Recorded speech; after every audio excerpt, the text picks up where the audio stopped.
te donne la forme qu'il veut te donner. Et pendant que je parle de cette histoire, j'ai vécu cela, bien-aimé. Il y a peut-être 2 à 3 ans, j'étais en train de fouiller dans mes affaires et je vais retrouver un vieil agenda de 2012 dans lequel je prenais les notes.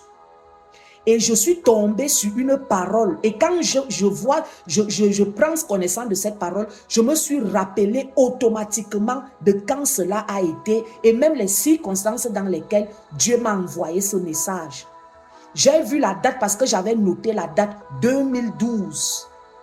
Et j'ai regardé et j'ai évalué au moment où j'ai reçu cette parole, jusqu'au moment où j'ai laissé que Dieu travaille en moi, ce qu'il avait envoyé comme message. 8 ans étaient passés, 8 ans, bien-aimés. Une sœur était venue devant moi. Elle avait reçu un message que Dieu lui avait envoyé me concernant et concernant une chose que Dieu me demandait de le laisser briser en moi. Dieu avait révélé un caractère que j'avais. Et le Seigneur lui avait communiqué ce message et elle était venue me communiquer le message. Bien aimé, j'avais noté. Et après avoir noté, j'étais allé garder et j'avais refusé que Dieu travaille cela. Et quand je découvre ce carnet, je te dis que j'ai évalué. Parce que c'est à partir de 2021 que j'ai jeté les armes aux pieds de Dieu et j'ai dit à Dieu, Seigneur, je suis fatigué de lutter avec toi. C'est-à-dire que pendant 8 ans, je résistais à Dieu. Pendant 8 ans, je raisonnais. Pendant 8 ans, j'étais orgueilleuse. Pendant 8 ans, je refusais que Dieu touche cette chose qu'il avait révélée. Quand même cette sœur était venue devant moi et m'avait dit cela, j'avais toujours raisonné. J'avais noté comme un signe d'obéissance, mais en réalité, c'était par politesse que j'avais noté. Et je crois même que c'est la main de Dieu qui m'a conduit ce jour-là à noter cela, parce que Dieu savait que des années plus tard, il va me mettre devant cette chose pour que je réalise à quel point le caractère peut retarder l'ancrer dans la promesse. 8 ans de souffrance, 8 ans d'humiliation, 8 ans de déception, 8 ans de pleurs, 8 ans pendant lesquels ma vie n'avait aucun sens. 8 ans pendant lesquels je traversais un désert qui ne finissait pas. 8 ans pendant lesquels j'ai vu la vallée de l'ombre de la mort devant moi. 8 ans d'échecs. 8 ans de stagnation. Et ce n'est pas parce que Satan était trop fort. C'est que c'est moi qui résistais à Dieu. C'est moi qui avais raisonné. C'est moi qui avais méprisé quand Dieu m'avait mise en garde. C'est moi qui avais trouvé des raisons multiples pour continuer à manifester ce caractère.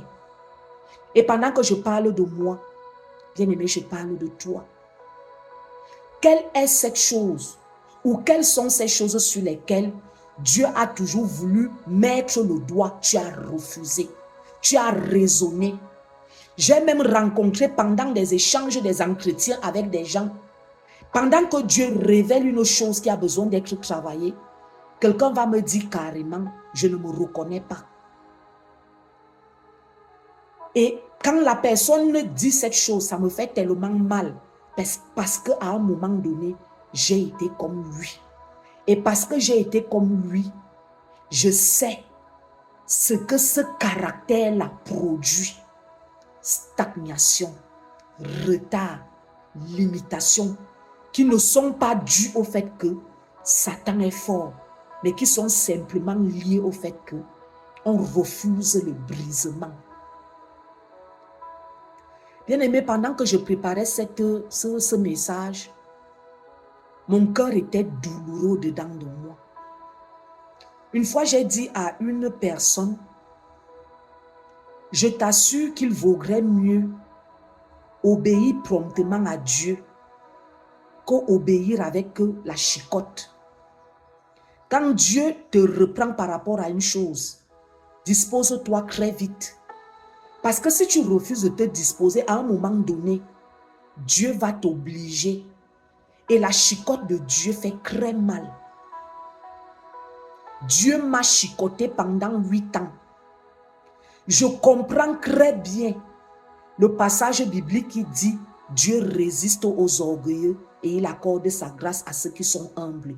Je comprends très bien ce que veut dire Dieu résiste aux orgueilleux. Même si tu pleures comment, même si tu pleures les larmes, au lieu des larmes, c'est le sang qui coule. Tant que tu ne vas pas te disposer à ce que Dieu touche ce caractère, je t'assure que rien ne bougera. Tu peux décider même d'abandonner. Tu te feras encore plus mal. Tu ne peux pas contourner Dieu. Tu peux même décider de prendre des raccourcis. Mais tu vas toujours venir tomber parce que tout ce que tes raccourcis vont produire, c'est l'échec. Saint-Esprit, je prie que pendant que cette parole est en train de sortir, Papa déchire les cœurs pour que cette parole entre. Papa déchire les cœurs pour que cette parole pénètre. Renverse la forteresse de l'orgueil, du raisonnement, des hauteurs qui se lèvent et qui veulent empêcher aux bien-aimés d'être touchés par cette parole. Seigneur, quand tu parlais de la montagne que nous devons déplacer par la foi, il était également question que par la foi que nous déposons les armes devant toi. Nous connaissons tous les montagnes qui sont dans nos cœurs, nous les connaissons tous.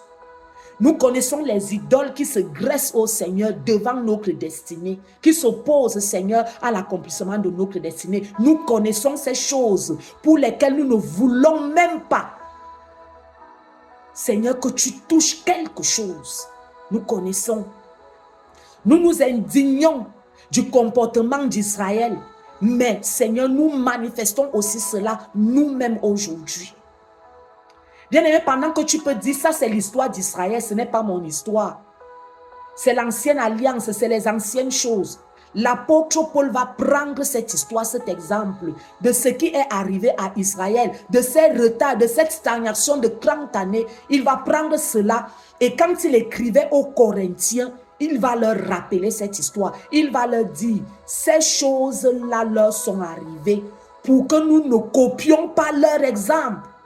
Ça veut dire que jusqu'aujourd'hui, un caractère peut empêcher quelqu'un d'entrer dans sa promesse. Un caractère peut empêcher une prophétie de se réaliser.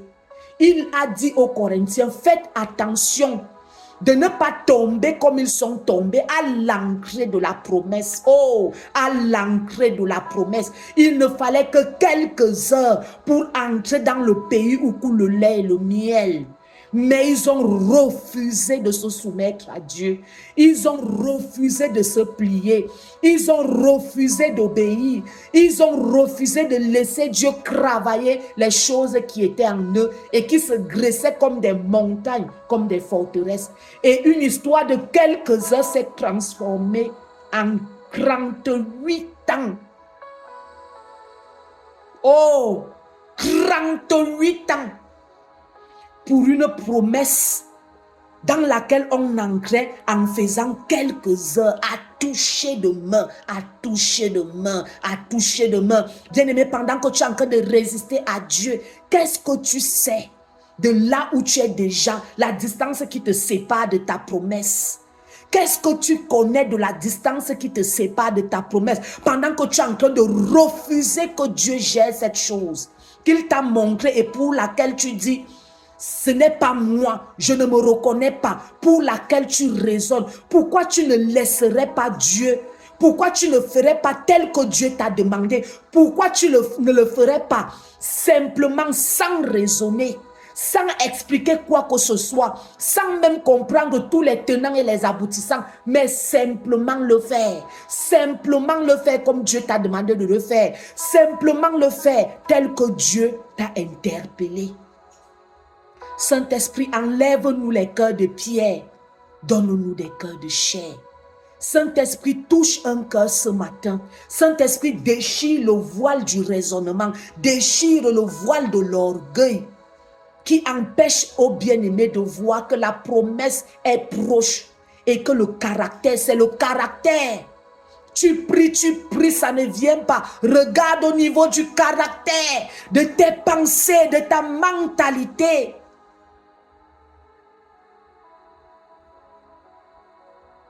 Au nom de Jésus-Christ. Amen.